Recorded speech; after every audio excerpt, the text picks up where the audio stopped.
শেষ পর্যায়ে এসে আমাদেরকে চাকরি থেকে অব্যাহতি দিতে যাচ্ছে। দীর্ঘদিনের অভিজ্ঞতা বিবেচনায় আমাদের স্থায়ী নিয়োগ নিশ্চিত করতে হবে। জুনের আমাদের প্রকল্প শেষ হয়ে যাচ্ছে, আমরা অত্যন্ত মর্মাহত, কারণ আমাদের এই প্রকল্প যদি রাজস্বকরণ করা হয় তাহলে আমাদের অনেকগুলো পরিবার আছে যাদের মানবেতর জীবনযাপন করতে হবে। তাই আমরা মাননীয় প্রধানমন্ত্রীর কাছে একান্ত অনুরোধ, তিনি যেন আমাদের এতগুলো পরিবারের কথা বিবেচনা করে এবং দেশীয় প্রজাতির মাছের সার্বিক বৃদ্ধির জন্য অন্তত আমাদের এই প্রকল্পটা স্থায়ীকরণ করবেন এবং আমাদের চাকরিটা স্থায়ীকরণ করে নেবেন। মাননীয় প্রধানমন্ত্রীর কাছে আমাদের একান্ত অনুরোধ। চাকরি অবিলম্বে রাজস্ব খাতে স্থানান্তর করতে হবে।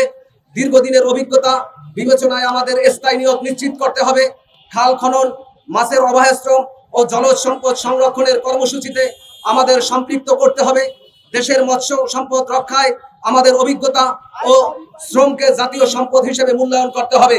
মাননীয় প্রধানমন্ত্রী, মাননীয় মৎস্য প্রাণী সম্পদ মন্ত্রী, মাননীয় প্রতিমন্ত্রী, সম্মানিত সচিব মহোদয়, আমরা রাষ্ট্রের বোঝা নয়, আমরা রাষ্ট্রের সম্পদ। আমাদের দক্ষতা ও অভিজ্ঞতা কাজে লাগে বাংলাদেশকে আরো সমৃদ্ধ, খাদ্য স্বয়ংসম্পূর্ণ এবং পরিবেশগতভাবে নিরাপদ করা সম্ভব। আমাদের বাঁচান, আমাদের দেশের মৎস্য সম্পদ বাঁচান। আমরা বিশ্বাস করি আপনাদের মানবিক নেতৃত্ব আমাদের এই ন্যায্য দাবি অবশ্যই ইতিবাচকভাবে বিবেচিত হবে।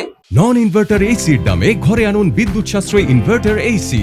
এখন 1.5 টন মাই ওয়ান ইনভার্টার এসি মাত্র 48,900 টাকা পাওয়া যাচ্ছে মিনিস্টার শোরুমে। 8 মাস হচ্ছে যে পাশাপাশি 8 মাস হচ্ছে যে জাটকা সংরক্ষণ, সেই জাটকা সংরক্ষণে আমরা দিন রাত 24 ঘন্টা নদী পাহারা দিছি অতন্ত্র প্রহরীর মতো প্রশাসনকে সাথে নিয়ে। এরপরে 22 দিন আমাদের মাইলি সংরক্ষণ, সেই মাইলি সংরক্ষণে আমরা সব সহকর্মী, উপজেলার মৎস্য কর্মকর্তা এবং জেলা মৎস্য কর্মকর্তা স্যারদের নির্দেশে আমরা অতন্ত্র প্রহরীর মতো কাজ করে এসেছি। এত কিছু করা সত্ত্বেও আজ আমরা মানবতর জীবনযাপন করেও আমরা এখানে এই চাকরিতে আমরা ছিলাম। কিন্তু আমাদের দুঃখের বিষয় হচ্ছে একটি, যে 30শে জুন আমাদেরকে চাকরি থেকে অব্যাহতি প্রদান করতেছে।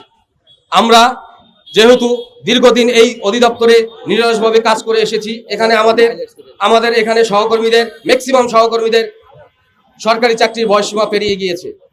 আমাদেরকে বিভিন্ন সময় বিভিন্নভাবে হচ্ছে যে ডিপার্টমেন্ট থেকে আমাদেরকে রাজস্বকরণ করার ক্ষেত্রে বিভিন্ন ধরনের বিভিন্ন কথা বলে এসেছে, কিন্তু শেষ পর্যায়ে এসে আমাদেরকে চাকরি থেকে অব্যাহতি দিতে যাচ্ছে।